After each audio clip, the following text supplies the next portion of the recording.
Bonsoir, Vincent Sicarella, directeur technique de Seraing. Voilà, question peut-être impertinente, mais que pensez-vous des résultats de Seraing actuellement? C'est surprenant. Ah, c'est sûr qu'on ne peut vraiment pas s'en plaindre. Celui qui aurait dit au début du championnat qu'on allait afficher une telle santé au niveau des résultats, je pense qu'il n'aurait pas été nombreux à pouvoir le dire.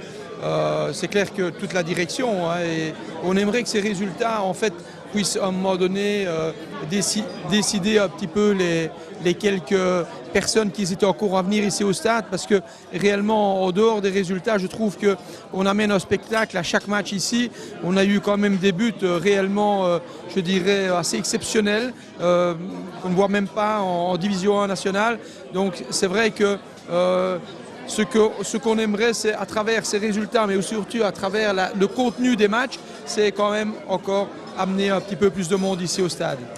C'est clair, ce serait très important. Au niveau des jeunes maintenant, l'école des jeunes, à peu près, je pense qu'il y en a 450.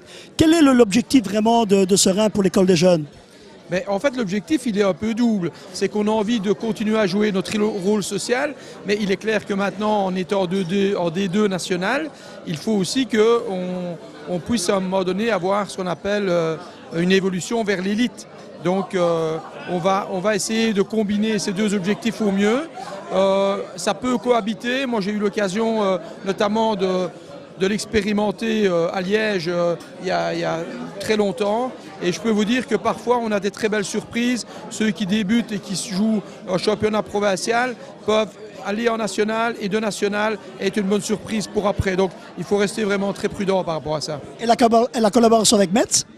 Ben, elle est magnifique évidemment. Quand on voit ici les trois joueurs qui font chaque week-end des matchs assez exceptionnels au niveau de notre noyau 1. Maintenant, en dehors de ça, même au niveau jeune, il faut savoir que l'année dernière, on a eu quelques échanges qui étaient vraiment très appréciés à la fois par nos éducateurs et les éducateurs du FC Metz.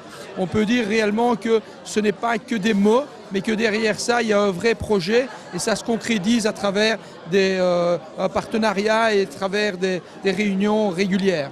Il n'y a plus qu'à ramener le monde et puis tout sera parfait. Et je pense que ça, c'est vrai que ça serait vraiment la cerise sur le gâteau si on peut amener progressivement du monde. Et je pense sincèrement qu'on va pouvoir y arriver parce qu'il y a une place à prendre. On sent qu'il y a de l'engouement, on sent qu'il y a quelque chose qui se passe ici au côté de Seraing. Moi, je suis régulièrement confronté à diverses questions et il y a des gens qui commencent tout doucement à se poser des questions sur le projet de Seraing, mais positivement. En tout cas, merci et bonne continuation. Avec plaisir.